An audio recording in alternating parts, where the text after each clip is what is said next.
Hi, everybody. Today I want to talk about something that most of you already know. It's hot outside. It's really hot. And if this feels worse than normal, that's because it is. We just found out that July was the warmest month on record, warmer than any other month since we began keeping track more than a century ago. On top of all this heat, we're also experiencing one of the worst droughts in over 50 years.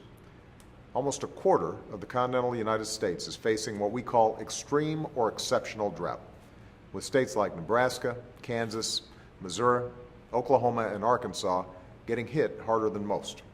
That's bad news for a lot of people, but it's especially tough on our farmers and ranchers. Right now, almost half of the corn crop in America is in poor or very poor condition. Cattlemen are struggling to feed their animals. Many folks are seeing their livelihoods dry up in front of their eyes. And if we don't get relief soon, Americans everywhere will start to feel the pinch because the food our farmers and ranchers produce ends up on grocery store shelves. We can't let that happen. That's why, at my direction, the Department of Agriculture, led by Secretary Tom Vilsack, has been working with other agencies across the federal government to make sure we're doing everything we can to help farmers and ranchers fight back and recover from this disaster. Already, we've given farmers and small businesses across 32 states access to low-interest emergency loans. We've opened up more federal land for grazing, and we're working with crop insurance companies to give farmers a short grace period on their premiums, since some families will be struggling to make ends meet at the end of the year. This past week, we went even further, announcing an additional $30 million to help get more water to livestock and restore land affected by the drought. We're making it easier for even more farmers, ranchers, and business owners to get emergency loans.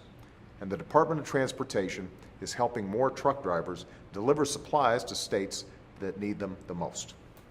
This is an all-hands-on-deck response, and we'll be doing even more in the coming weeks to help families and communities that are suffering. But my administration can't do it alone. Congress needs to do its part too. They need to pass a farm bill that not only helps farmers and ranchers respond to these kinds of disasters, but also makes necessary reforms and gives them some certainty year-round. That's the single best way we can help rural communities right now, and also in the long term. So call your members of Congress, write them an email, and tell them that now is the time to come together and get this done. Too many Americans are suffering right now to let politics get in the way. Let's help farmers, ranchers, and business owners recover. Let's make sure that families who already stretch their budgets to the limit don't have to pay more for groceries this fall. In the meantime, I'll keep doing everything I can to help communities respond to this disaster. Because at times like these, it doesn't matter if you live in Des Moines or Detroit. We're Americans first. And if we look out for each other, we'll come out of this stronger than before. Have a great weekend, everybody, and stay cool.